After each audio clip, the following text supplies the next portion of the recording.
최원우, 외다리 귀신에게 소름 끼치게 살해당하다. 하인의 끔찍한 증오와 원한. 옹담 마을로 이사온 최원우와 그의 가족은 새로운 시작을 꿈꿨다. 그러나 그들은 알지 못했다. 그 마을에 어두운 그림자가 그들을 기다리고 있다는 것을. 옹담은 겉으로는 평화로운 농촌 마을이었지만 오래된 전설 속에 숨겨진 저주는 여전히 살아 숨쉬고 있었다. 마을 외곽에 버려진 우물, 그곳에서 들려오는 속삭임, 그리고 어둠 속에서 스치는 한 발의 그림자. 바로 외발귀였다.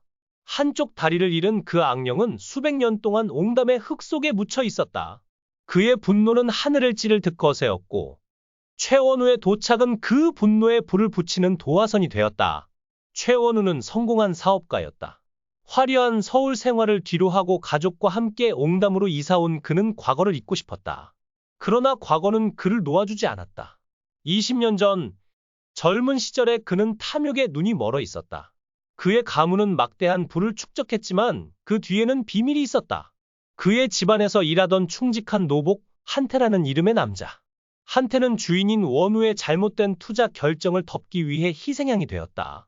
원우는 한태가 돈을 횡령했다고 누명을 씌웠고 그로 인해 한태는 마을 사람들에게 돌팔매를 맞아 처참히 죽었다.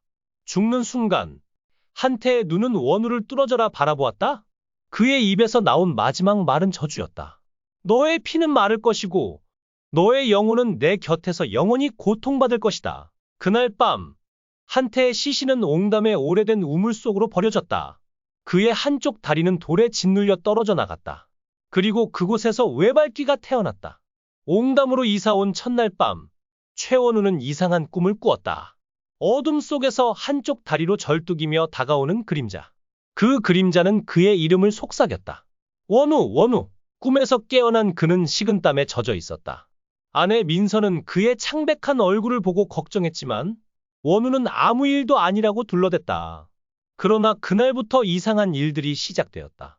집 안 곳곳에서 들리는 발소리, 한쪽 다리로 절뚝이는 소리, 거울 속에서 스쳐 지나가는 검은 형체. 민서는 딸 수진이 자꾸만 우물 쪽을 바라보며 아저씨가 나를 부른다 고 말하는 것을 듣고 불안해했다. 원우는 수진의 말을 터무니없다고 일축했지만 그의 마음속 깊은 곳에서는 두려움이 싹트고 있었다. 며칠 뒤 마을의 늙은 무당 은혜가 최씨 가문을 찾아왔다. 그녀는 최원우를 보자마자 얼굴이 굳어졌다. 이 집에 죽은 자의 그림자가 드리워져 있다. 당신 무슨 짓을 저질렀지? 원우는 그녀의 말을 무시하려 했지만 은혜는 경고했다. 외발귀는 당신을 용서하지 않을 거야. 그가 원하는 건 당신의 목숨이다. 은혜는 원우에게 우물 속에 묻힌 한태의 원혼을 달래기 위해 제사를 지내라고 충고했지만 원우는 미신이라며 비웃었다. 그러나 그날 밤 그의 오만은 끔찍한 대가를 치렀다. 한밤중 집안은 갑작스레 차가운 안개로 뒤덮였다. 전등이 깜빡이며 꺼졌다. 민서와 수지는 공포에 질려 서로를 끌어안았다. 원우는 부엌에서 이상한 소리를 들었다. 절뚝절뚝 한쪽 다리로 다가오는 소리. 그는 떨리는 손으로 칼을 들고 소리가 나는 쪽으로 다가갔다. 그 순간 어둠 속에서 외발귀가 나타났다. 한쪽 다리가 없는 썩어가는 시체 같은 형체. 그의 얼굴은 한태였다. 그러나 그 눈은 인간의 것이 아니었다. 붉게 타오르는 증오의 불꽃이 그를 노려보았다. 원우, 내가 나를 죽였다. 외발귀의 목소리는 마치 뼈를 긁는 듯했다. 원우는 비명을 지르며 칼을 휘둘렀지만 칼은 허공을 가를 뿐이었다. 외발귀는 순식간에 그의 앞에 다가와 차가운 손으로 그의 목을 틀어주었다. 그 순간 원우의 머릿속에는 20년 전 한태가 죽던 날이 생생히 떠올랐다. 돌팔매에 맞아 피를 흘리며 쓰러지는 한태. 그의 눈에 담긴 배신과 절망. 원우는 그를 외면했다. 자신의 부와 명예를 지키기 위해 한태를 희생시켰다. 이제 그 대가가 돌아왔다. 외발귀는 원우의 영혼을 빨아들이듯 그의 생기를 앗아갔다. 원우는 숨을 쉴 수 없었다. 그의 심장이 멈추기 직전 외발귀는 속삭였다. 너는 이제 나와 함께다. 영원히. 원우의 몸은 바닥에 쓰러졌다. 그의 눈은 공허하게 허공을 응시했다. 외발귀는 다시 어둠 속으로 사라졌다. 그러나 그의 저주는 끝나지 않았다. 다음 날 아침, 민서와 수지는 원우의 시신을 발견했다. 그의 얼굴은 공포로 일그러져 있었다. 마을 사람들은 그의 죽음을 두고 수군거렸다. 외발귀가 또 나타난 거야. 은혜는 한숨을 내쉬며 우물로 향했다. 그녀는 우물 속에서 들려오는 속삭임을 들었다. 한태의 원호는 아직도 배회하고 있었다. 그러나 은혜는 알았다. 외발귀의 분노는 원호 한 사람으로 끝나지 않을 것이다. 그의 저주는 최씨 가문 전체를 집어삼키려 하고 있었다. 민서는 원우의 죽음 뒤에도 이상한 일들을 겪었다. 수지는 밤마다 악몽을 꾸며 울부짖었다.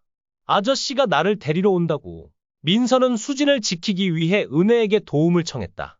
은혜는 한태의 원혼을 달래기 위해 마지막 제사를 준비했다. 그러나 제사 도중 우물이 흔들리며 검은 연기가 피어올랐다. 외발귀가 나타난 것이다. 그의 목소리는 마을 전체에 울려 퍼졌다. 내 피가 마를 때까지 너희 모두가 고통받을 것이다. 은혜는 부적을 꺼내 외발귀를 봉인하려 했지만 그의 힘은 너무 강했다.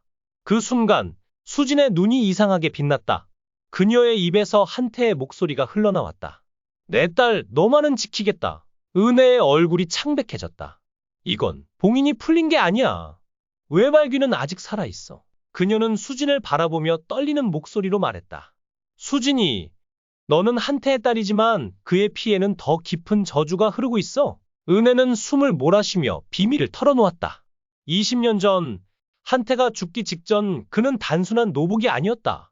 그는 옹단 마을의 마지막 무녀 가문의 후손이었다. 그의 피에는 마을을 지키던 고대의 주술이 깃들어 있었다. 그러나 원우의 배신으로 한태가 죽자 그 주술은 저주로 뒤바뀌었다. 외발귀는 한태의 원혼이 아니었다. 그는 한태의 피에 깃든 고대 악령, 마을을 멸망으로 이끄는 혈귀였다. 민서는 충격으로 말을 잇지 못했다. 그럼 수진이는? 은혜는 고개를 저었다. 수진이 몸에는 혈귀의 힘이 잠들어 있어. 외발귀가 수진이를 노린 건 그녀를 깨우기 위해서였어. 그 순간 수진이 비명을 지르며 쓰러졌다. 그녀의 손에서 단검이 떨어졌고 칼날이 바닥에 닿는 순간 붉은 문양이 집 안 전체에 퍼졌다. 문양은 살아있는 듯 꿈틀거리며 벽을 타고 올라갔다. 쿵쿵 우물의 울림이 점점 더 강렬해졌다. 민서는 수진을 안고 필사적으로 문으로 달렸다. 은혜, 도와줘요. 그러나 은혜는 움직이지 않았다. 그녀의 눈에는 체념이 깃들어 있었다. 이건 우리의 운명이야. 혈귀는 피를 먹지 않으면 멈추지 않아. 집 밖으로 나온 민서와 수진은 어둠 속에서 마을 사람들의 그림자를 보았다. 그들은 횃불을 들고 있었다. 그러나 그들의 눈은 텅 비어 있었다. 피를, 더 많은 피를. 마을 사람들이 한 목소리로 속삭였다. 그들은 혈귀의 지배 아래 있었다. 민서는 수진을 등 뒤에 숨기고 떨리는 목소리로 외쳤다. 멈춰! 제발 멈추라고. 그러나 그들의 발소리는 점점 가까워졌다. 절뚝절뚝 외발귀의 소리가 마을 전체에 울려 퍼졌다. 그 순간 수진이 민서의 손을 놓았다. 엄마, 내가 해야 해. 수진의 목소리는 놀라울 정도로 차분했다. 그녀는 다시 우물 쪽으로 걸어갔다. 민서가 막으려 했지만 수진은 고개를 저었다. 이건 내 피로 끝내야 해. 수진은 우물 앞에 섰다. 그녀의 손에서 피가 뚝뚝 떨어졌다. 단검으로 자신의 손바닥을 베어낸 것이었다. 혈귀여, 내가 원하는 건 내 피지. 수진의 목소리는 떨림 없이 단호했다. 그녀는 피를 우물 속으로 떨어뜨렸다. 순간 우물이 폭발하듯 흔들렸다. 검은 연기가 하늘로 치솟았고 마을 전체가 비명으로 뒤덮였다. 외발귀의 형체가 마지막으로 나타났다.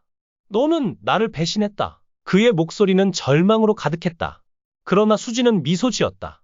아빠, 이제 쉬어. 그 말과 함께 외발귀의 형체는 산산이 흩어졌다. 우물은 침묵했다.